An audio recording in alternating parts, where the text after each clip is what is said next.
Mastering others is strength. Mastering yourself is true power. Lao Tzu. I vividly recall an incident from several years ago.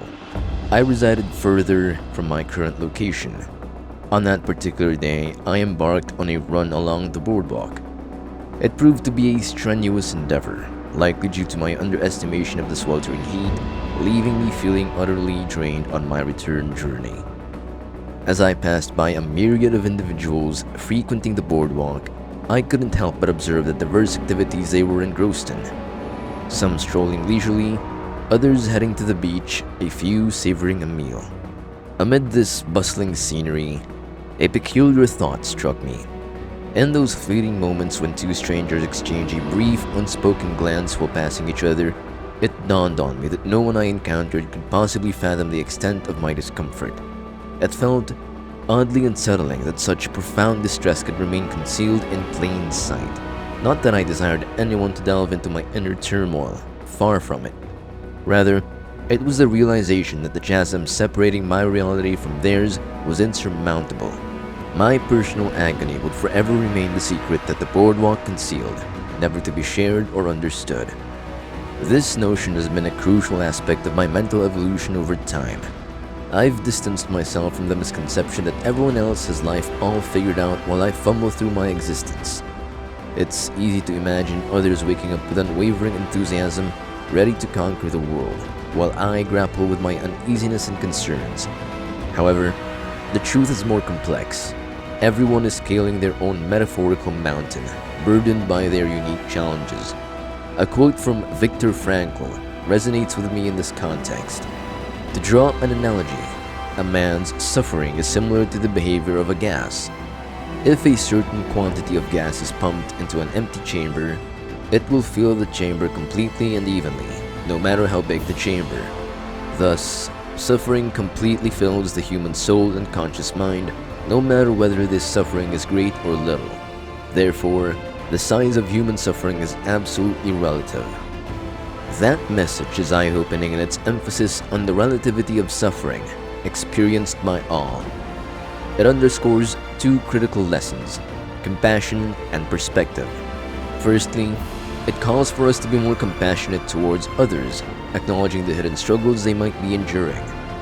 Admittedly, I've fallen short in this regard on numerous occasions, but it serves as a guiding principle, reminding us to be more empathetic. Secondly, there's a practical aspect to this revelation.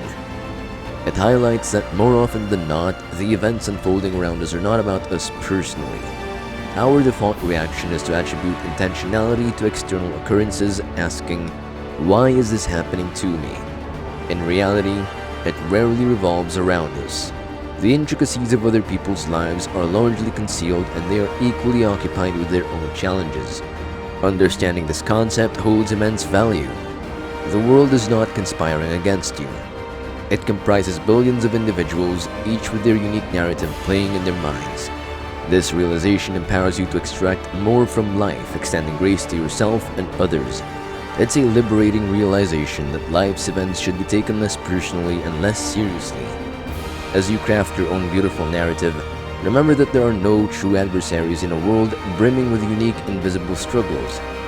I can recall an insightful passage from the Four Agreements, even though my paraphrasing may be a bit rough.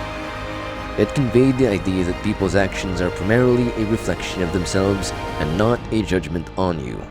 As you journey through life, consider that everything around you derives its value from your perception, and those individuals passing you by are not aligned either for or against you. Instead, they are engrossed in their distinct personal journeys just as you are. Take a moment to bask in the scorching heat of the sun, or to feel the weight of the stifling humidity. The path ahead may seem long and daunting, littered with formidable obstacles that we all must eventually conquer. However, it's crucial not to invent additional adversaries that do not truly exist. Do not confine yourself with narratives that lack a solid foundation. The truth is, it's not all about you, and realizing this fact can be transformative. Don't deny your emotions. Don't avoid your emotions. Don't suppress your emotions. Don't make them wrong. Don't share them. Start by identifying what they really are and then acknowledge and appreciate the message it has for you. In other words, acknowledge, hey, this is a real emotion. I'm glad I'm having it. It's going to have a great message for me. Get incredibly curious as to what it has to offer you, as to what the message is. Get incredibly curious as to what the message is. What is the real message this emotion is giving me? What is the real message this emotion is trying to give me? We are, in essence, the stories we tell ourselves. I used to narrate the maybe someday story until I discovered the value within the why not today narrative. I was once the protagonist of the how do I not mess things up tale until I embraced the how about capturing life's upside storyline. I wholeheartedly believed in the what will my friends, acquaintances, and people I used to know think of me story until I found freedom in the you don't live life for them, you live life for you story. My scarcity story preceded my abundance story. The story of bowing before the odds gave way to the simply do not stop story. You don't deserve them transformed into if you're not a net positive on my life, I don't want you around. The maybe I can be that impactful, add that much value, make that much money, have that much fun story was replaced by the determination to do all those things and ask, how do I arrange these pieces to support my mission? As I've grown, learned, and evolved, I've altered the stories I tell myself, and I can always trace a direct line from those narratives to the life I was living. We receive in life what we permit, and our internal narratives are the gatekeepers. If you wish to change your circumstances, change the story you tell yourself. If you constantly tell yourself that the world is against you, you'll live as though it's true. But if you believe that the world is conspiring to help you live your best life, you'll find opportunities where you otherwise wouldn't. It's not magic, it's simply a shift in perspective. We don't seek things that go against our narratives. We act based on our internal stories, and our actions shape our reality. I recently came across a brilliant idea from Alan Watts, who spoke to a classroom of students. He said that when a flag flaps in the wind, neither the wind nor the flag is responsible for the movement. It's the mind that moves. Our minds shape our reality, and if you're unhappy with your reality, it's not the world's fault. It's how you perceive and act upon the world. I understand how challenging life can be, the oscillations between struggle and contentment, and the depths of despair.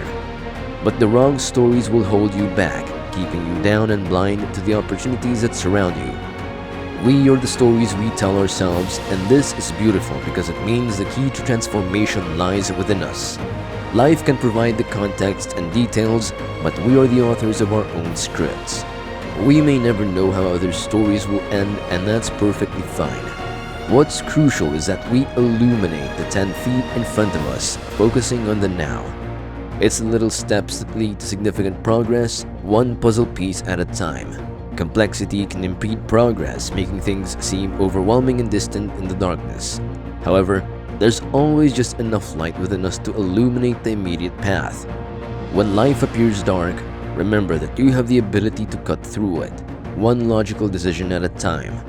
As you move forward, you encounter a dichotomy in your journey.